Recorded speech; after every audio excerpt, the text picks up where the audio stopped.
स्वागत है आपका, आपके साथ मैं हूं शिल्पा रावत। शुरुआत एक बड़ी खबर के साथ कर रहे हैं और अहम खबर के साथ। वक्फ एक्ट पर सुप्रीम कोर्ट का फैसला। वक्फ संशोधन एक्ट की कुछ धाराओं पर रोक लगाई गई है, कुछ धाराओं पर सुप्रीम कोर्ट ने रोक लगा दी है। पूरे कानून पर रोक का आधार नहीं है, ये सुप्रीम कोर्ट की तरफ से कहा गया है। 5 साल इस्लाम प्रैक्टिस के प्रावधान पर रोक है। कलेक्टर को प्रॉपर्टी पर फैसला का अधिकार नहीं है, कलेक्टर को यह अधिकार नहीं दे सकते, सुप्रीम कोर्ट ने कहा। संपत्ति मालिकाना हक तय नहीं कर सकते। इसके अलावा वक्फ बोर्ड में गैर मुस्लिम सदस्य रहेंगे, गैर मुस्लिम सदस्य 3 से ज्यादा नहीं होंगे, ये सुप्रीम कोर्ट की तरफ से कहा गया है। तो वक्फ संशोधन एक्ट की कुछ धाराओं पर रोक लगाई गई है, पूरे कानून को नहीं रोका जा सकता, ये सुप्रीम कोर्ट ने कहा है।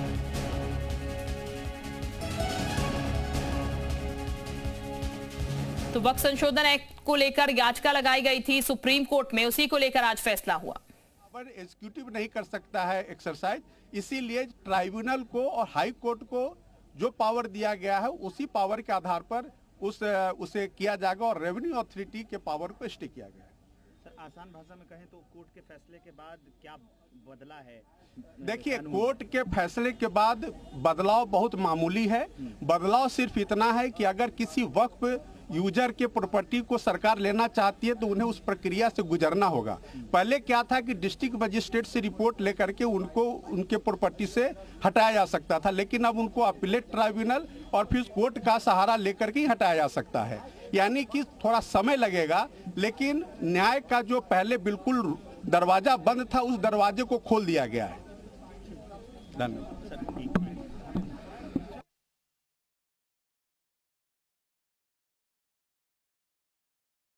वक्फ के प्रोटेक्शन के लिए ये एक बहुत लैंडमार्क ऑर्डर है। तीसरी बात उसके बाद जो थी कि वक्फ बाय यूज़र के जो अनरजिस्टर्ड वक्फ बाय यूज़र है वो एक्ट के तहत प्रोटेक्टेड नहीं था। उसके बारे में बहुत क्लियरली कोर्ट ने स्टे ऑर्डर पास नहीं किया है, लेकिन उसके बारे में कुछ कहा गया है जजमेंट में, जो हम जब जजमेंट एक बार पढ़ लेंगे उसके बाद उस पर कुछ हम कह पाएंगे। बहरहाल ये ओवरऑल ये ऑर्डर काफ़ी अच्छा है। चूँकि अभी एंट्री में स्टेज पर ये ऑर्डर दिया गया है, तो मैं समझता हूँ कि एंट्री में स्टेज पे वक्फ के प्रोटेक्शन के लिए काफ़ी अच्छा ऑर्डर है और हम इसको वेलकम करते हैं। जो प्रैक्टिसिंग मुस्लिम होने का एक प्रोविजन था उसको भी स्टे कर दिया गया है। जो सेक्शन 3R के तहत ये कहा गया था कि 5 साल का एक प्रैक्टिसिंग मुस्लिम ही वक्फ कर सकता है, उसको भी कोर्ट ने स्पेसिफिकली स्टे कर दिया है। तो ओवरऑल इस एंट्रीम ऑर्डर को आप लोग किस तरह से देखते हैं, कितनी राहत की बात है? ओवरऑल मैं ये समझता हूँ कि ये काफ़ी अच्छा ऑर्डर है। एक वक्फ बाय यूज़र के सिलसिले में जो काफ़ी कंसर्न था कम्युनिटी का, उसके बारे में भी कोर्ट ने कुछ कहा है और उसको हम पढ़ेंगे, लेकिन ओवरऑल वैसे देखा जाए तो वो अच्छा ऑर्डर है, हम इसको काफ़ी वेलकम करते हैं। In English if you can briefly tell us what is your response to the interim order which has been pronounced right now? See, we consider that today's order on Waqf Amendment Act is reasonably good. All the issues except one issue which relate to Waqf by user, all the issues have been addressed by the Honorable Supreme Court, and most of them have been stayed. Number one, that the requirement of somebody being practicing Muslim of जो section proviso 3C का है उसमें कहा गया है कि जो property हैं उनको जब तक कि ट्राइब्यूनल का डिटर्मिनेशन हाई कोर्ट के साथ नहीं हो जाता है तब तक उसमें वो स्टे रहेगा, उनको डिस्पोजेस नहीं किया जाएगा, कोई थर्ड पार्टी इंटरेस्ट नहीं क्रिएट होगा। सेक्शन 9 में कहा है कि not more than 4 non members will be non Muslim, और सेक्शन 23 में कहा है कि 3 out of 11 in board will not more than 3 will be non Muslims. Section 23 को स्टे नहीं किया गया है, लेकिन ये कहा गया है कि all effort should be made to appoint CEO from the Muslim community. बाकी ये बड़ा लंबा जजमेंट लिखा है, इसकी स्टडी करनी पड़ेगी और उसमें फिर ज़्यादा अच्छे से हम बता सकें। दोनों सदनों में आज तक के इतिहास में इतनी लंबी चर्चा नहीं हुई, दोपहर से रात को 2 बजे 2:30 बजे तक। और अब जो हमने दोनों सदनों से कानून पारित किया है, तो ये सारी चीज़ों को हम लोगों ने रेक्टिफाई करके एक संवैधानिक रूप से जो हमने कानून बनाने का काम किया है, तो निश्चित तौर से वो फैसला हम विश्वास करते हैं कि सुप्रीम कोर्ट इसके अनुरूप। बहुत अच्छा फैसला है और सरकार की साजिश और सरकार की मंशा पर माननीय उच्चतम न्यायालय ने बड़े पैमाने पर रोक लगा दी है, अंकुश लगा दी है, तो पूरे देश में अपनी ज़मीनें दान करने वाले लोग, धार्मिक कामों के लिए, सामाजिक कामों के लिए, जिनको ये डर था कि सरकार उनकी ज़मीनें लूटने की कोशिश करेगी, फौरी तौर पर उनको बहुत बड़ी राहत मिली है। तो फिलहाल वक्फ एक्ट पर सुप्रीम कोर्ट ने फैसला दिया है कि कुछ धाराओं पर रोक जरूर लग सकती है, लेकिन पूरे कानून पर रोक नहीं लगाई जा सकती है, उसको आधार नहीं माना जा सकता है, पूरे कानून पर रोक का आधार नहीं हो सकता है। कुछ धाराओं पर सुप्रीम कोर्ट ने लगाई है।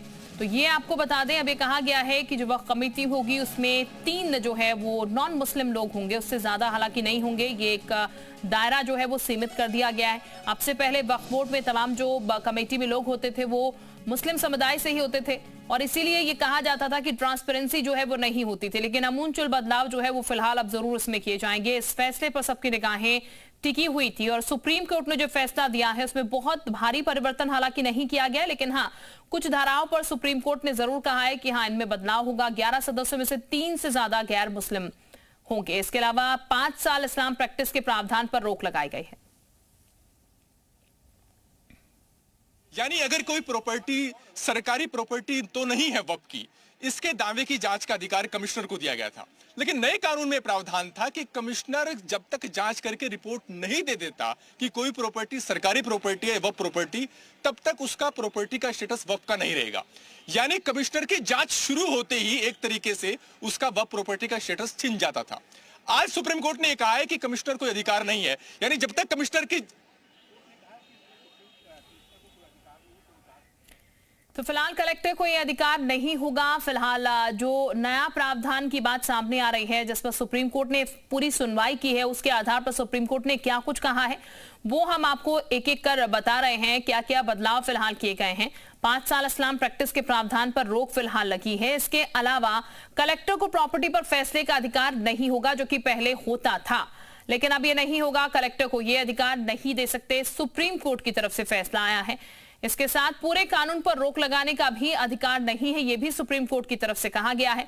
लेकिन हाँ, 11 सदस्यों में से 3 से ज्यादा गैर मुस्लिम ना हो, यह भी कहा गया है। 5 साल इस्लाम प्रैक्टिस के प्रावधान पर रोक लगा दी गई है। कुछ फैसले लिए गए हैं सुप्रीम कोर्ट की तरफ से, यानी कि अमूलचूल बदलाव जो है वो फिलहाल जरूर यहां पर देखने को मिला है, लेकिन बहुत भारी बदलाव जो है वो फिलहाल नहीं किया गया है। वक्फ एक्ट पर सुप्रीम कोर्ट का जो फैसला आया है। नाजीम खान इस वक्त हमारे साथ मुस्लिम स्कॉलर हैं, फोन लाइन पर जुड़ चुके हैं, चलिए उनका रुख करेंगे। यहाँ सुनवाई होगी या ट्रिब्यूनल में, उसमें भी स्पष्ट कर दिया है कि जो मामले ट्रिब्यूनल में चल रहे हैं उसकी ट्रिब्यूनल में ही सुनवाई होती रहेगी, लेकिन जो नया आएगा विषय वो डीएम के सामने जा सकता है, या वो आदमी कोई ट्रिब्यूनल में ले जाना चाहे ट्रिब्यूनल में भी, उसमें कोई अभी तक रोक नहीं लगाई है।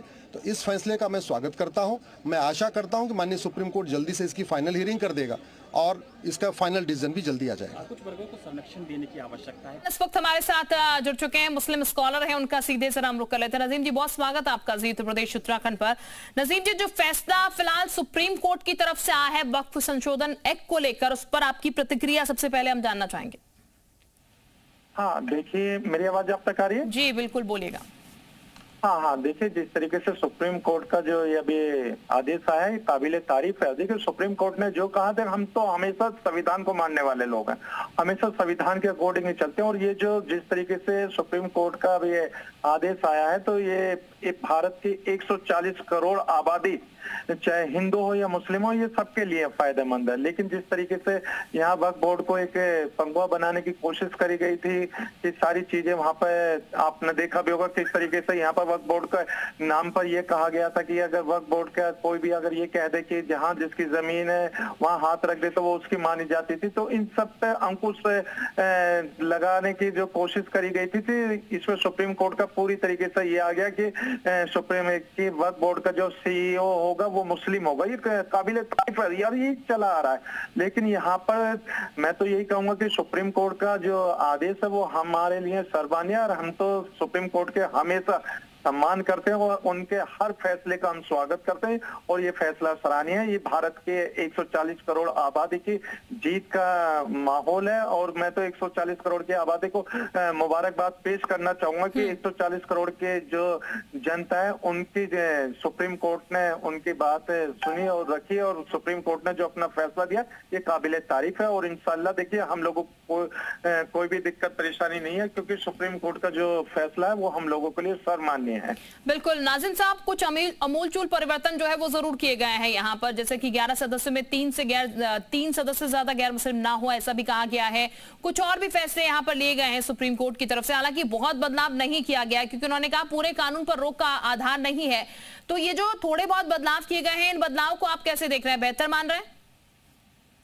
हाँ देखिए, अभी जिस तरीके से जो बदलाव हुए हैं तो ये अभी आने वाला वक्त बताएगा, लेकिन जो सुप्रीम कोर्ट ने कहा कि भी 3 से ज्यादा गैर मुस्लिम नहीं होंगे ये काबिले तारीफ है क्योंकि सुप्रीम कोर्ट को पता है पूरा, उन्होंने इस पे सर्च किया, पूरा स्टडी करी है। तो सुप्रीम कोर्ट का तो देखिए सुप्रीम कोर्ट ही सुप्रीम हो, तो सुप्रीम कोर्ट ने जो आदेश दिया वो काबिले तारीफ है। लेकिन जो संशोधन की बात हो रही है देखिए अभी आने वाला वक्त बताएगा कि उन पॉइंटों पर कितना संशोधन में कितना जनता को फायदा होता है, कितना जनता को नुकसान होता है, ये आने वाला वक्त बताएगा। लेकिन जो वक्फ बोर्ड का जो फैसला है सुप्रीम कोर्ट की तरफ से हम लोग उसका खैर मकदम करते हैं, स्वागत करते हैं। बिल्कुल नहीं नजीम जी, जो जैसा कि आपने कहा बहुत सारी चीजें थी जो कि गलत फैलाई जा रही थी जिन पर अंकुश अब लग जाएगा, तो ऐसे में जो कहा जाता था ट्रांसपेरेंसी एक तरीके से नहीं है, अब 3 गैर मुस्लिम भी रहेंगे तो वो ट्रांसपेरेंसी भी शायद आ जाएगी और उसको भी अंकुश लग जाएगा। पहले भी थे गैर मुस्लिम थे, उसमें पहले भी कोई आपत्ति नहीं थी, अब भी गैर मुस्लिम रहेंगे तो अब भी कोई आपत्ति नहीं। देखिए हम अपने गैर मुस्लिम भाइयों को हमेशा अपने साथ रखते हैं और मुल्क हमारा आगे पहुंचे, तरक्की करे, हम अपने गैर मुस्लिमों के साथ खड़े हैं। ठीक नाजिम जी, बहुत शुक्रिया आपका हमारे साथ जुड़ने के लिए। मुस्लिम स्कॉलर नाजिम खान इस वक्त हमारे साथ जुड़े थे जो कि इस फैसले का स्वागत कर रहे हैं। सुप्रीम कोर्ट ने क्या कुछ कहा है वो भी हम आपको ग्राफिक्स के जरिए दिखा रहे हैं। सुप्रीम कोर्ट ने वक्फ संशोधन एक्ट को लेकर क्या कहा? सुप्रीम कोर्ट के आज के फैसले से साफ हो गया है कि कमिश्नर जब तक जांच करके रिपोर्ट नहीं दे देते तब तक ना तो रेवेन्यू रिकॉर्ड में उस जगह को बदला जाएगा और कमिश्नर जो जांच की रिपोर्ट दे भी देंगे कि ये प्रॉपर्टी सरकारी प्रॉपर्टी है तब भी रेवेन्यू रिकॉर्ड में नहीं चेंज नहीं होगा और न ही उस प्रॉपर्टी का मालिकाना हक बदला जाएगा। सिर्फ कोर्ट को ही अख्तियार है कि प्रॉपर्टी का मालिकाना हक बदल सकता है, ये कोर्ट ने साफ किया है। यानी कमिश्नर की जांच शुरू होने से लेकर उनकी फाइंडिंग तक किसी वक्फ प्रॉपर्टी का स्टेटस चेंज नहीं होगा, भले ही कमिश्नर ये कह दे कि वो सरकारी प्रॉपर्टी है। एक और महत्वपूर्ण बात है कि कोर्ट ने साफ कर दिया है कि सेंट्रल वक्फ काउंसिल में 4 गैर मुस्लिम सदस्यों के अलावा जो स्टेट वक्फ बोर्ड है उसमें 3 से ज्यादा गैर मुस्लिम सदस्य नहीं हो सकते। यानी वक्फ चांद इस वक्त हमारे साथ जुड़ चुके हैं, सपा प्रवक्ता। बहुत स्वागत सर आपका जी उत्तर प्रदेश उत्तराखंड पर। फखरुल साहब, सुप्रीम कोर्ट ने फैसला दिया है और सुप्रीम फैसला यहाँ पर वक्फ एक्ट में कोई खास ज्यादा बदलाव नहीं हुआ है, कुछ थोड़े बहुत परिवर्तन किए गए, इस फैसले को आप कैसे देख रहे हैं? देखिए, जो परिवर्तन की मांग विपक्ष कर रहा था या वक्फ से जुड़े लोग कर रहे थे उन सब पे ही माननीय सुप्रीम कोर्ट ने बदलाव किए हैं। इसलिए ये तो सरकार के लिए झटका है। जो सरकार लगातार मनमानी कर रही थी, जो सरकार चाहती थी कि वक्फ की संपत्तियों को उद्योगपतियों को दे दिया जाए, जिस तरह से उत्तर प्रदेश में और देश में जो सरकारी संपत्ति थी उनको उद्योगपतियों को दे दिया गया, तो कहीं ना कहीं ये सरकार के लिए झटका है। जो सरकार वक्फ की संपत्तियों पर नजर लगाए हुई थी, तो निश्चित रूप से ये राहत है। लेकिन पूरा फैसला जब आ जाएगा हम उसको देखेंगे, पढ़ेंगे, तब हम इस पे पूरी विस्तृत रूप से कुछ कह सकते हैं। बिल्कुल फखरुल साहब, चूंकि थोड़े बहुत जो परिवर्तन किए गए हैं उन परिवर्तनों को आप कैसे देख रहे हैं? और इसके साथ क्योंकि नाजिम साहब अभी मुस्लिम स्कॉलर भी हमारे साथ जुड़े थे, उन्होंने कहा कुछ चीजें जो है भ्रामक तौर पर फैलाने की कोशिश की जा रही थी, लेकिन अब सुप्रीम कोर्ट की तरफ से जो फैसला आया उसको लेकर उन्होंने कहा अब उस पर अंकुश लग जाएगा। नहीं, सवाल ये कि भारतीय जनता पार्टी की सरकार जिस तरह से मनमानी कर रही थी, जिस तरह से मनमाना बिल लेके आई थी, वो खुद को ही सुप्रीम ताकत समझती थी, सोचती थी कि न्यायपालिका नहीं है, हम जो कर देंगे वही सही है। तो माननीय सुप्रीम कोर्ट ने सरकार को बताया है कि नियम और कानून है, संविधान है, आपको संविधान मानना पड़ेगा। आप संविधान से इतर नहीं कोई फैसला कर सकते या कोई ऐसा कानून नहीं बना सकते। तो माननीय सुप्रीम कोर्ट का फैसला है, स्वागत योग है। लेकिन पूरा फैसला पढ़ के जब आ जाएगा, जब कुछ तब इस पे कुछ कह पाएंगे। ठीक है फखरुल साहब। हमारे साथ बीजेपी से शमशी आजाद साहब भी जुड़ चुके हैं। बहुत स्वागत सर आपका जी उत्तर प्रदेश उत्तराखंड पर। शमशी आजाद साहब, सुप्रीम कोर्ट ने फैसला दे दिया है अपना और मुस्लिम स्कॉलर भी इसकी सराहना कर रहे हैं। समाजवादी पार्टी जो है वो भी कह रही है बीजेपी अपने आप को सुप्रीम समझती थी, सरकार को एक तरीके से आईना दिखा दिया है। नहीं, ये देखिए, बीजेपी ने कभी अपने को आला नहीं समझा। बीजेपी ने हमेशा कानून का और संविधान का जो है सम्मान किया और हमेशा जो कुछ भी किया संविधान के दायरे में रहकर किया। उनको पता था कि भाई अगर सुप्रीम कोर्ट का जजमेंट जो आएगा उसका हमने हमेशा सम्मान किया। इसके पहले भी आपने देखा, चाहे अयोध्या राम मंदिर का मामला रहा हो, चाहे काशी का मामला, जहाँ कहीं का भी मामला रहा हो, भारतीय जनता पार्टी, उसकी सरकार ने, उसके प्रशासन ने हमेशा संविधान के दायरे में और कानून के अंदर रहकर काम किया। हम समाजवादी पार्टी और कांग्रेस की तरह अपने को हिटलरशाही से नहीं जोड़ते कि हम कानून से ऊपर है, हम संविधान से ऊपर है। ये काम जो है सिर्फ और सिर्फ समाजवादी पार्टी और कांग्रेस के लोग करते हैं। हमने जो है हमने जो है कानून बदलने की कोशिश की थी और हमने कुछ अमेंडमेंट किया था वक्त में, जिससे ये होता है जो शिकायतें आ रही थी वक्त में कि वक्त की संपत्तियों को नुकसान पहुंचाया जा रहा है, वक्त की संपत्तियों को लूटा जा रहा है। तो हमने तो कह रहे हैं कि आप वो संपत्ति जो है वो व्यापारियों को देना चाहते थे, बड़े उद्योगपतियों को देना चाहते थे, इसलिए फखरुल हसन साहब के सहयोगी हैं जफर फारूकी साहब, जो सुन्नी वक्फ बोर्ड के चेयरमैन है और इनके बहुत अच्छे रिलेशन में है। इनकी अगर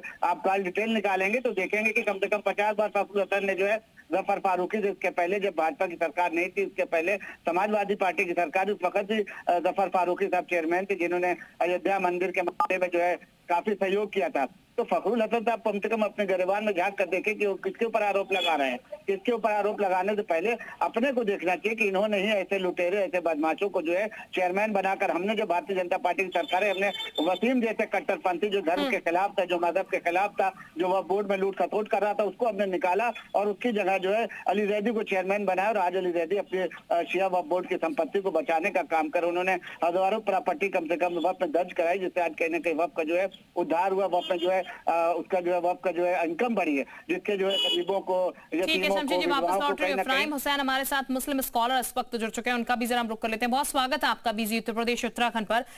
इब्राहिम साहब, इस वक्त अगर बात की जाए तो वक्फ एक्ट संशोधन की बात हुई यहाँ पर और अब सुप्रीम कोर्ट में जब ये फैसला था सबकी निगाहें थी, लेकिन खास परिवर्तन नहीं हो पाया क्योंकि कह दिया गया कानून पर रोक का आधार नहीं है। ऐसे में ये जो फैसला आया है, आपकी नजर से इस फैसले को आप कैसा देख रहे हैं? ये जो फैसला आया है माननीय सर्वोच्च न्यायालय के, हम तो बहुत दिल की गहराइयों से शुक्रिया अदा कर रहे हैं, इस फैसले का स्वागत कर रहे हैं। ये पूरा फैसला समाज के और मुस्लिम समाज के गरीब और कमजोर और यतीम और के पक्ष में माननीय प्रधानमंत्री नरेंद्र मोदी जी ने, केंद्र सरकार ने जो मेहनत करके गरीबों के लिए पक्ष में जो ये कानून बनाया, आज उस अंतरिम रूप से उस पर माननीय सर्वोच्च न्यायालय ने फैसला दे दिया है। और ये फैसला असल में वो है कि जो 1995 के एक्ट में ऐसे प्रावधान थे लूटमार करने के, जो वक्फ बोर्ड के अधिकारी थे और कर्मचारी थे, वो तमाम जमीनों को अपनी एक विशेष पावर के आधार पे अवैध कब्जे करा रहे थे और हिंदुओं की जमीनें भी छीन छीन के बेच रहे थे और मुस्लिमों की भी जमीनें छीन छीन के बेच रहे थे। तमाम मुस्लिम जो कमजोर और मुस्तहिक हैं उनके अधिकारों को बेच दिया गया। 90% मुसलमान का जो जरूरतमंद था वो उससे महरूम रहा। अब आकर के ये सन 2025 का जो संशोधन वक्फ एक्ट बना है और इस पर अंतरिम फैसला आ गया, इसमें बीच में कुछ रुकावटें डालने का काम कुछ ऐसे ही लोगों ने किया जो उससे इंटरेस्ट लेना चाहते थे, उन्होंने जमीनें कब्जा रखी थी अवैध तरीके से। जो ठीक है इब्राहिम साहब, बहुत बहुत शुक्रिया सर आपका हमारे साथ जुड़ने के लिए। मुस्लिम स्कॉलर हमारे साथ जुड़े थे जो कि इस पक्ष में है, इस संशोधन के पक्ष में। वो कह रहे हैं कि 90% मुस्लिमों की जमीन भी हड़प ली गई यहाँ पर। फखरुल साहब, आप सुन रहे थे इब्राहिम साहब को, जो बात वो कह रहे हैं वो ये कहते हुए नजर आ रहे हैं कि घपले तो हुए हैं इसमें और जमीनें जो है वो कब्जा ली गई थी।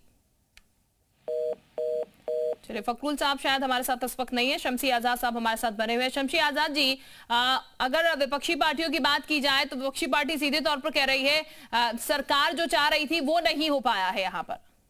नहीं, सरकार ने जो चाहा है सरकार वही कर रही है, लेकिन हमने हमेशा कानून का सहारा लेकर काम किया, संविधान के दायरे में जो वक्फ अमेंडमेंट था, हमने कुछ उसमें बदलाव करने की कोशिश की थी, और वो भी उन्हीं के समाज, अल्पसंख्यक समाज के लोगों की शिकायतें बराबर आ रही थी। आप चेक करेंगे तो कम से कम 10,000 से ज्यादा शिकायतें वक्फ बोर्ड के खिलाफ थी, जिसकी वजह से इसको जो है थोड़ा सा परिवर्तित करने की कोशिश की गई। लेकिन सुप्रीम कोर्ट का, सर्वोच्च न्यायालय का हम सम्मान करते हैं। हमने कभी संविधान और कानून से ऊपर उठकर कोई काम करने की कोशिश नहीं की। फखरुल हसन साहब को हमने आईना दिख रहा है, फखरुल हसन साहब की हमने कारकर्दगी जो थी वो मैंने आपके चैनल से जैसे ही बताया, तो आपने देखा कि फखरुल हसन चांद जो खुद जो क्रिश्चियन कॉलेज में कब्जा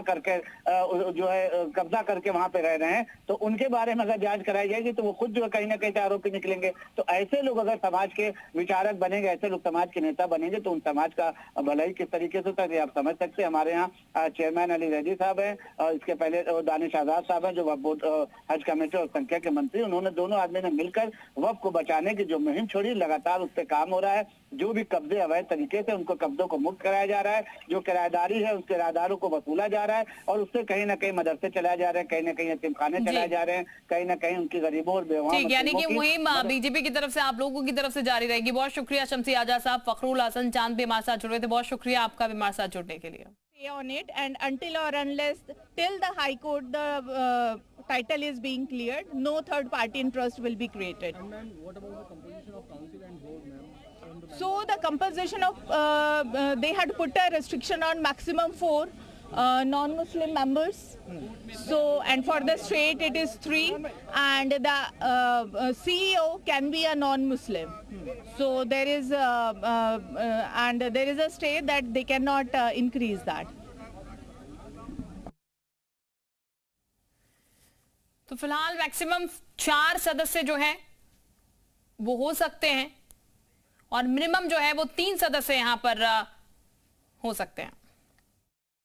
वक्फ बाय यूज़र पे हमारी बात मान ली गई है। इसके साथ साथ जो है प्रोटेक्टेड मॉन्यूमेंट के ऊपर भी हमारी बात मान ली गई है कि कोई थर्ड पार्टी क्लेम नहीं होगा, ये बात मान ली गई है। 5 साल की जो कैद लगाई गई थी वो हटा दी गई है, और इसके साथ साथ जो है उम्मीद पोर्टल के वो डेट को एक्सटेंड करने की बात कही गई है।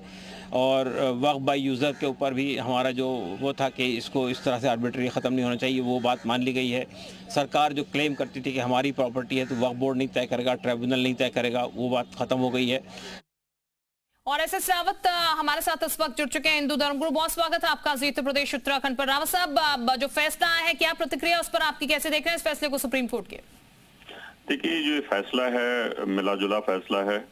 कुछ चीजें तो अच्छी हैं और कुछ थोड़ा इसमें ठीक नहीं है। जैसे उन्होंने कहा है कि 3 से ज्यादा मेंबर नहीं हो सकते इसमें दूसरी कम्युनिटी के, तो ये एक फैसला ठीक है। इसको दूसरा जो उन्होंने कहा है कि जो फैसले चल रहे हैं अभी ट्रिब्यूनल में वो चलते रहेंगे और आगे जो आएंगे वो डीएम के अधीन आ जाएंगे, तो ये एक फैसला बहुत अच्छा है। तो इसमें ये कह सकता हूँ कि अभी जो उन्होंने 374 की आर्टिकल की बात करी थी वो भी काफी अच्छा है। तो मुझे लगता है कि सुप्रीम कोर्ट ने कहीं ना कहीं सरकार के फेवर में भी और कुछ चीजों पर सरकार के नेगेटिव भी फैसला दिया है, तो मिला जुला एक फैसला कहा जा सकता है इसको। बिल्कुल। एच.एस. राव साहब, क्योंकि हमारे साथ मुस्लिम स्कॉलर भी जुड़े और एसपी प्रवक्ता भी जुड़े हुए थे, वो ये कह रहे हैं कि सरकार को आईना एक तरीके से दिखा दिया है। यहाँ पर सरकार जो करना चाह रही थी, प्रॉपर्टी लेकर बड़े उद्योगपतियों को देना चाह रही थी, उसको लेकर ये आईना दिखाया है सरकार को। देखिए, ऐसा कुछ भी नहीं है। कोई सरकार किसी की प्रॉपर्टी नहीं लेती है, ना किसी को आना दिखाया है इसके अंदर। होता क्या है कि अगर इलीगल तरीके से, गैर कानूनी तरीके से अगर आप वक्फ बोर्ड को ऐसे नाजायज अधिकार दे देंगे जो किसी भी प्रॉपर्टी को वो हड़प सकता है और जहां पर वो अपना कदम रखेगा और वो प्रॉपर्टी उसकी हो जाएगी, तो इस पे एक तरह से रोक लग जाएगी। दूसरी चीज, जो भी अगर वक्फ प्रॉपर्टी करना चाहता है अपना, तो उसमें काफी छानबीन होगी। ये नहीं है कि किसी भी व्यक्ति के नाम पर इलीगल तरीके से, गैर कानूनी तरीके से प्रॉपर्टी ली और वक्फ के नाम कर दी है। तो जिस प्रकार से जो कानून बनाया गया था पिछली सरकारों ने मुसलमानों को खुश करने के लिए, वो एक गैर जिम्मेवारी सरकार का काम था। लेकिन आज जो सरकार ने जो फैसला लिया वो एक अच्छा फैसला है। लेकिन कुछ चीजें हैं सुप्रीम कोर्ट ने जिन पर रोक लगाई है, उनको भी उनको सोचने की आवश्यकता है। ठीक, बहुत शुक्रिया आपका हमारे साथ जुड़ने के लिए।